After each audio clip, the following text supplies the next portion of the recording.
जाट की लड़की के साथ हुई पूरी घटना राजकुंवर अपने जिगरी दोस्त के सामने कह सुनाता है और कहता है, उस मामूली सी जमींदार की लड़की को मैं चुनौती तो दे आया कि मैं उसे बीच विवाह चौथे फेरे में छोड़ दूंगा, पर मेरी अब ये चुनौती पूरी कैसे होगी। अपने राजकुमार मित्र की बात सुन उसका जिगरी हंसता हुआ बोला, अरे मेरे यार, इतनी छोटी सी बात के लिए तुम खाना छोड़कर अनशन पर बैठे हो। तुम चिंता मत करो, मैं तुम्हारे पिता यानी महाराज से अभी बात करता हूँ।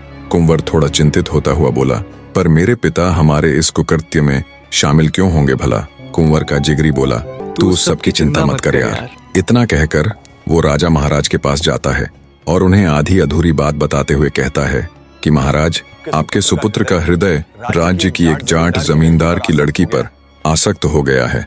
बस उसी के चक्कर में वो अनशन पर है। अपने बेटे के दोस्त की बात सुन राजा बोला, अरे बस इतनी सी बात, मैं अभी उस जमींदार के घर राजकुमार का रिश्ता पहुंचा देता हूँ। इस प्रकार राजकुमार का जिगरी दोस्त उसके पिता को आधी अधूरी बात बताकर मना लेता है। राजा अगले दिन ही अपने एक पुरोहित के हाथों जाट के घर अपने लड़के का रिश्ता भेज देता है। पुरोहित तुरंत आदेशानुसार जाट के घर राजा के लड़के का विवाह प्रस्ताव लेकर पहुंच जाता है। राजा के लड़के का रिश्ता आया देख एक बार के लिए जाट सकपका गया। कहाँ वो राजा का लड़का और कहाँ हम साधारण से जमींदार। वो गहरी सोच में पड़ जाता है। उसका दिल इस रिश्ते के लिए गवाही नहीं दे रहा था, पर भला राजा के आदेश को टालने की उसके अंदर क्षमता कहाँ।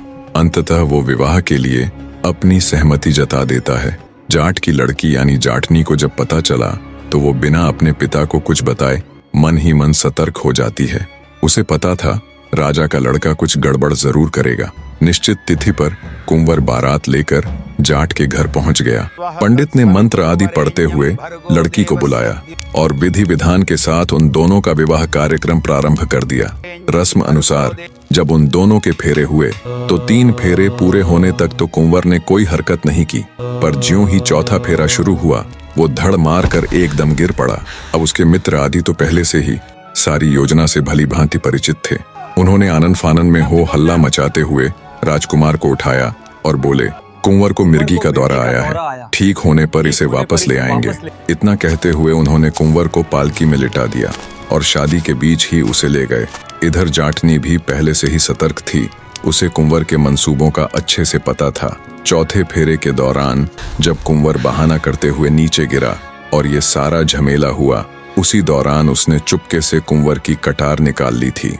उनके जाने के बाद जाट की बेटी ने राजकुमार की कटार से बाकी बचे हुए फेरे ले लिए। इस प्रकार विवाह संपन्न हो गया। अब बदले की बारी उसकी थी। बने रहे